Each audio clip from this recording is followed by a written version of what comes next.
السلام علیکم ورحمۃ اللہ۔ اللہ تعالیٰ کلام پاک کے اندر ارشاد فرماتا ہے، کل نفس ذائقۃ الموت، کہ ہر نفس کو موت کا مزہ چکھنا ہے۔ ہر انسان کو موت آنی ہے۔ انسان ہی نہیں، ہر اس چیز کو موت آنی ہے جو زندہ ہے۔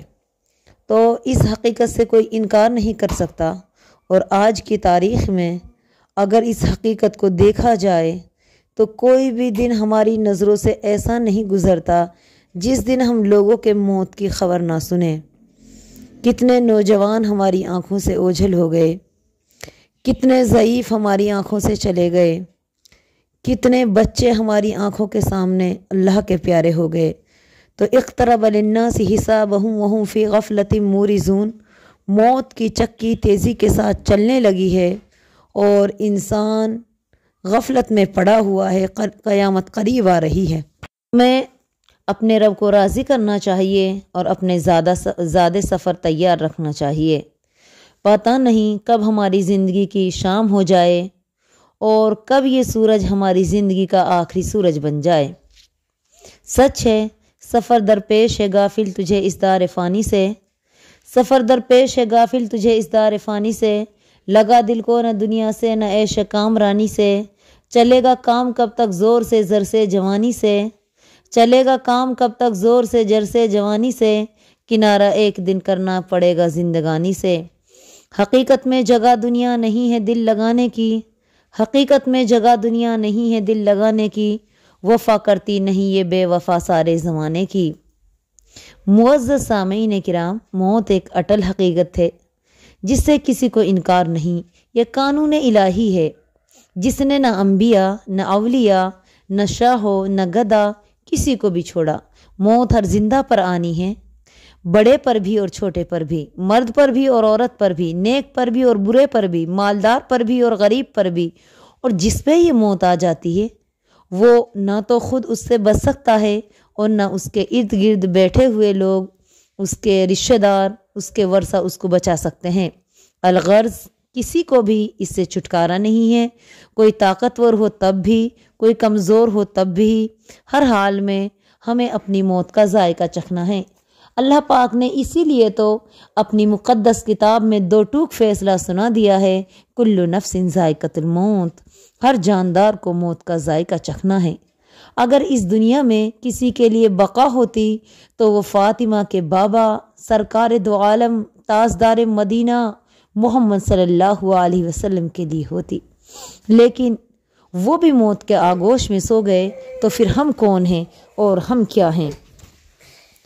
معزز سامعین کرام، ہم آئے دن اس زندہ حقیقت کا مشاہدہ کرتے رہتے ہیں کہ جو لوگ چتھڑے پہن کر زندگی گزارتے ہیں موت انہیں بھی آتی ہے، جو عمدہ اور شاہانہ لباس پہن کر نہایت ٹھاٹ باٹ کی زندگی گزارتے ہیں موت انہیں بھی آ جاتی ہے، جو لوگ محلوں میں رہتے ہیں موت انہیں بھی آتی ہے، اور جو لوگ فٹ پاتھ پر لیٹ کر اپنی کروٹیں کاٹتے ہیں موت انہیں بھی آدھا بوچھتی ہے۔ موت فرش مخمل پر سونے والوں اور شاندار محلوں میں بھی اسی طرح داخل ہوتی ہے جس طرح وہ ایک جھونپڑے میں داخل ہوتی ہے۔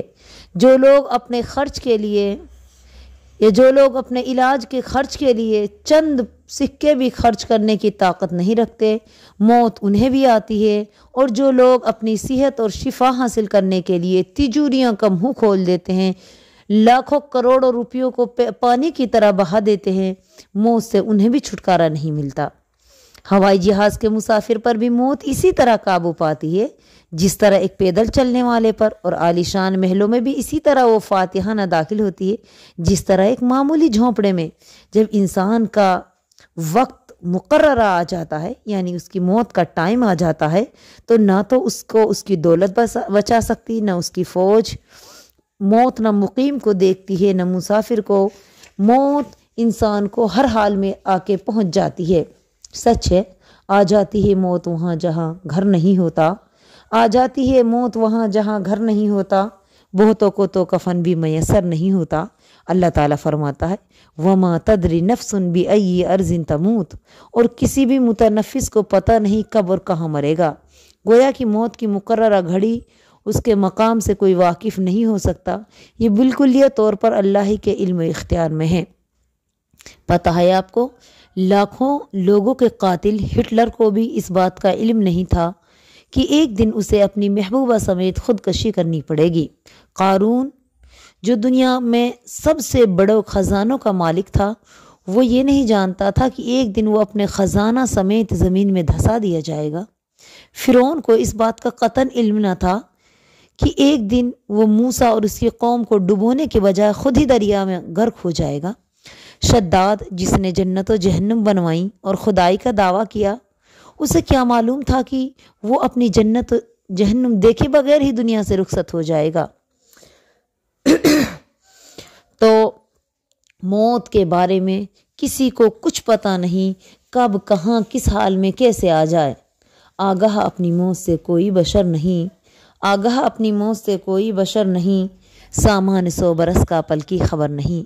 ہمیں موت کو ہر دم یاد رکھنا چاہیے، کبھی اس سے غافل نہیں ہونا چاہیے، اور ہر انسان کو اپنے ان رشتہ داروں دوستوں کے بارے میں سوچنا چاہیے جو کل تک ان کے ساتھ تھے، آج منو مٹی کے ڈھیر تلے دبے ہوئے ہیں، آج نہ ان کی کوئی خیر خبر ہم کو ہے، ان کا کیا حال ہے۔ بڑی حیرت ہے اس انسان پر جو اپنے کندھوں پر کئی جنازے اٹھا چکا ہو، اپنی آنکھوں سے قبرستان کے کئی خوفناک مناظر دیکھ چکا ہو، اپنے کانوں سے کئی لوگوں کے اچانک موت کے واقعات سن چکا ہو، اور پھر بھی وہ اپنی موت سے غافل ہو۔